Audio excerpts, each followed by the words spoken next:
السلام عليكم ورحمة الله تعالى وبركاته. مرحبا بكم في فيديو جديد اللي غنقترح عليكم فيه هاد كاطو كلاصي بالكراميل اللي بصراحة كيجي رائع، واللي غادي نخدمه معكم بواحد الكريمة اللي جد ساهلة، وواحد الكلاصاج حتى هو ساهل وبسيط بالنسبة للمبتدئات وغادي ينجح معكم من اول استعمال. بالنسبه لهاد الطبله اللي راكم كتشوفوها دابا، راك وجدتها كحصه اليوم البنات اللي كيقراو عندي. وجدنا هاد كاطو كلاصي بالكراميل هو اللي غادي ندرجو لكم دابا في القناه. اما بالنسبه للكاطو اورانج هو اللي باقي راني صورته، ان شاء الله غادي ننزلو لكم في القناه. اما بالنسبه لابيش راني منزلاها من قبل في القناه، غادي نخلي لكم الرابط ديالها في صندوق الوصف. كنتمنى منكم البنات تشجعوني باللايكات ديالكم وتشاركوا في القناه ديالي قناه شيوات ام محي الدين. تابعوا الفيديو الى الاخير وفرجه ممتعه. نبداو على بركه الله. بالنسبه لهاد الكاطو اول حاجه غادي ندير هي الجينواز اللي غادي نحتاجو فيها المقادير: 4 البيضات، 2 فاني، نص خماره، 160 غرام ديال السنيده، 160 غرام ديال الفورص اللي كنغربلوه، وغادي ندير راس معلقه ديال الفاني. اول حاجه غادي ندير هي غادي نطلع البيض ديالي، 4 البيضات مع السنيده، وديروا قبيصه ديال الملحه، نطلعوه حتى يضاعف لينا على 3 المرات ويولي الخليط ابيض.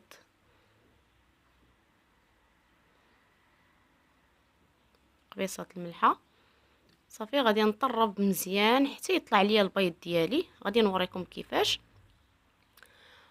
ها هو من بعد فاش طلع نتوما كما كتشوفوا كيفاش كيكون الخليط ابيض. راه ضفت ليه الفاني. دابا غادي نشد ديك نص خماره، غادي نخلطها مع ديك 160 غرام ديال الدقيق وغادي نغربلها. راني غربل الدقيق المره الاولى، غادي نغربلو المره الثانيه اللي غادي نضيف ليه هاد الخميره، نص خماره. هاد نص خماره ضفتها بالنسبه للبنات اللي ما تتنجحش معاهم لاجينواز، ممكن تستغناو عليها. بالنسبه لداك كاطو اورانج اللي وريته لكم في الاول، راه غادي نديرو بلا خماره، يعني غندير لكم هكا وهكا صافي. غنبقى نطلع من الاسفل الاعلى على هذا الشكل، بنحاول ما نطيحش البيض ديالي. صافي غادي نجيب شي صفيحه الفرن وغنفرشها بابي كويسون، وغادي نصب الخليط ديالي.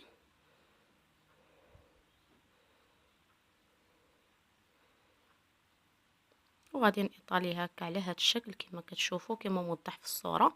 باش كتجيني، علاش كندير هذه الطريقه؟ باش كتجيني لاجينواز ديالي مسطحه ومفينيه. كنزول كنحيدهم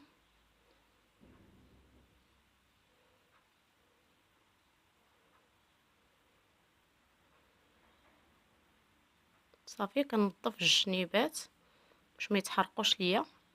والفران اللي كيكون سخون هانتوما كنضغط عليه هكا، والفران كيكون سخون المده ما كتستغرقش 10 دقائق. المهم فاش كتقيسوا الجينواز ديالكم بصبعكم ما كتلصقش فيه العجين، صافي كتعرفوا بانه صافي. هذا هو الطياب ديالو.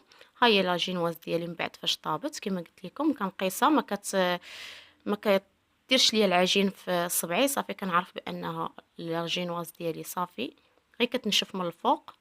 غنحتاج لهذا الاطار اللي غادي نقطعه به وغادي نسقيه. غادي نوجد واحد السيرو اللي فيه كاس ديال الماء وكاس ديال السنيده وطريفه الحامض، ونخليه يطبخ مده 10 دقائق وغادي نسقيه به لاجينواز ديالي. ها هو السيرو اللي غادي نسقي به لاجينواز ديالي. اللي قلت لكم راه حيدت الحامض، بقى لي هاد العطومه. المهم غادي نسقي لاجينواز ديالي بهاد السيرو وغادي نخليها جانبا. بما ما وجدت هاد الكريمه هنا غادي نوجدو اول حاجه، غادي نوجدو لا كريم باتيسير. كريم باتيسير هو الاول اللي غادي نوجدو، اللي غادي نحتاجو كريم باتيسير. نمشي معكم دقه دقه. اللي غادي نحتاجو المقادير ديال هاد كريم باتيسير: 4 صفارة البيض، 25 غرام ديال النشا، 50 غرام ديال السنيده، نص سيطرو ديال الحليب، وفاني بودره، وعندي هنا 6 الاوراق ديال الجيلاتين. هذه بالنسبه لا كريم باتيسير. هنا بالنسبه لهذا غنحتاجو 125 غرام ديال الشوكولا اسود، 125 غرام ديال الشوكولا ابيض، وغنحتاج هنا الكريمه هولالا، ممكن ديروا اي كريمه بغيتو، كريم فريش. هنايا غنحتاج ليها 600 غرام اللي غادي نطلعها. اول حاجه غادي ندير هي غادي نجيب شي كاسرونه وغادي نفيض الحليب ديالي، يعني غادي نسخنو. علاش؟ باش ما باش الا كان خاسر الحليب ما يخسرش لينا الكريمه ديالنا. هذه خطوه مهمه خصكم ديروها. كنديروا الحليب ديالي يفيض، من بعد غادي نجيب اناء اخر وغادي ندير فيه 4 اصفار البيض،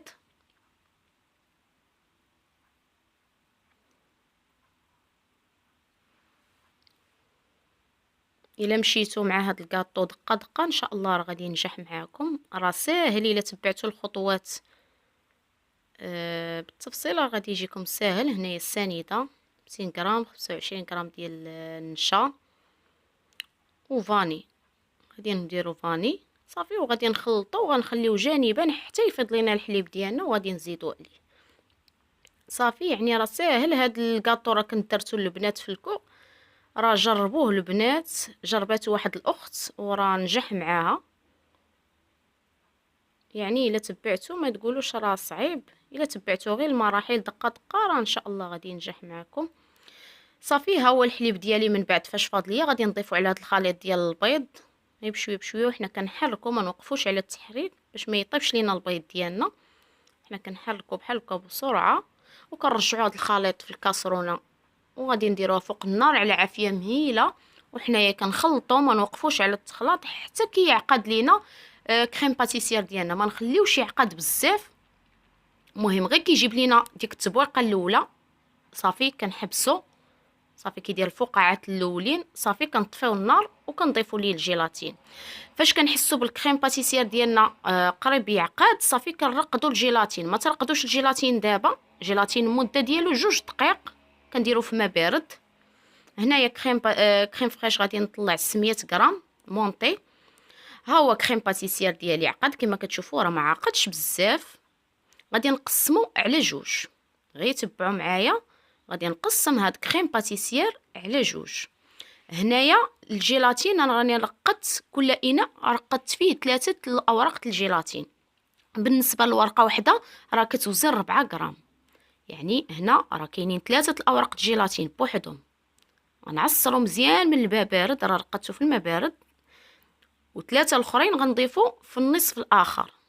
يتبعوا معايا النصف الاخر صافي، وكنخلطو وهو سخون باش يذوب لينا الجيلاتين ديالنا. ما نخليوش الخليط ديالنا يدفى.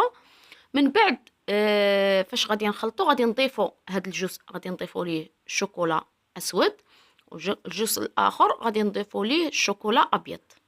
يعني راه طريقه ساهله، يعني يديرها الواحد بعينيه مغمضين، وفي صراحه راه كتجي رائعه، كتجي غزاله، كتجي تماما في المذاق بحال كريم اونغليز، يعني ما كاينش فرق بيناتهم. صافي حنا كنخلطوا على هذا الشكل باش يذوب لنا الشوكولا، ونخلطوا حتى الشوكولا البيضاء حركوها مزيان. واحد البنات، واحد المعلومه البنات، الا ما دابش لكم هاد الشوكولا البيضاء راه كيكون صعيب في الذوبان ديالو، كديروه في بان ماغي. ها هي 600 غرام ديال لا كريم فريش راني طربتها حتى هي. غنقسمها من بعد فاش يدفى ليا الخليط، غير يدفى ما نخليش حتى يبرد، غير يدفى ليا الخليط غادي نقسم ديك 600 غرام ديال لا كريم فريش عليهم بجوج، يعني 300 غرام غنديرها في الكريمه اللي فيها الشوكولا اسود، و300 غرام غادي نديرها في الكريمه اللي فيها الشوكولا ابيض. متفقين صافي. المهم انا غنبقى حتى نشوف داك الشوكولا ديالي داب ويدفى معايا، عاد نضيف ديك الكريمه. ها هو من بعد فاش برد ليا الخليط دفى ليا عفوا، قسمته درت الجزء الاول نصف اي 300 غرام. ماشي مشكل الا كانت اكثر من 300 غرام، يعني ما غاديش تخسر لكم الكريمه، غير باش يجي القياس داك الكادر اللي راني درت. الكادر بالنسبه للكادر راه فيه 27 على 37. حنا كنخلطو. بالنسبه للجزء الاخر الابيض غادي نضيف ليه ما تبقى من الكريمه، وحنا كنخلطو على هذا الشكل حتى كتنسجم لينا مع بعضها صافي. وغادي نخليو هذا الخليط جانبا، وغادي نمشي ناخذ الجينواز ديالي، وباش غادي نوجدو واحد الكروكون اللي غادي يجي لينا فوق الجينواز راها مسقيه، يعني حيدنا الجينواز وسقيناها، وهي هاد الكريمه حتى هي وجدناها. دابا غادي نمشيو باش غادي نوجدو واحد الكروكون اللي كيجي فوق الجينواز ديالنا. ممكن تستغناو عليه بالنسبه اللي ما بغيتوش، باش ما تجيكمش القضيه شويه بغيتو تستغناو عليه ممكن تستغناو عليه، ولكن بصراحه راه كيجي رائع. دابا غادي نمشيو للكروكو اللي غادي نحتاجو فيه 200 غرام ديال الشوكولا بالحليب. ممكن ديروا الشوكولا عادي، ولكن هاد الشوكولا كيجي زوين، كيعطي اللوغو في الحلوى ديالنا. عندنا 200 غرام ديال الفيوتين و200 غرام ديال البخاليني. راه وريت لكم البخاليني كيفاش كنصاوبوه. اول حاجه غادي ندير هي غادي نذوب الشوكولا ديالي. من بعد ها هو الشوكولا فاش داب غادي نضيف ليه البخاليني. واحد المعلومه البنات، هاد الشوكولا كندوبوه الماء حتى يغلى، عاد نديروه في باماغي. ما نحطوش الكاسرونه والماء ديالنا بارد، راه كيكور لينا هاد الشوكولا. لنوعيه جيده شوكولا غيش. حنا كنخلطو هكا صافي، وكنجيدو الفويتين. هادي راه ماشي 200 غرام، راه غير التبصيل ما هزوش ليا، راه غادي نزيد. صافي كنبقى نزيد حتى كنكمل 200 غرام على حساب داك الكادر اللي راني درت لكم القياس ديالو، يعني 200 غرام 200 غرام 200 غرام. صافي كنخلط الفويتين كامل 200 غرام كامله، وكنضيفها فوق الجينواز ديالنا. صافي دابا كنضيف هاد الكروكون فوق الجينواز، وحنا نديرو فيه نسرحوه كامل في الجناب وكل شيء. الجينواز كما قلت لكم راه مسقيه، راه كيتقدد الكميه، غير سرحوها نتوما كما كتشوفوا. صافي غادي ندير الكريمه ديالي. غادي ندير الكريمه اللي بالشوكولا اسود، وغادي ندخلو المجمد حتى يشد في راسو غير شويه. ومن بعد غادي ندير ليها الكريمه البيضاء، لا كريم، الكريمه اللي فيها الشوكولا بيضاء.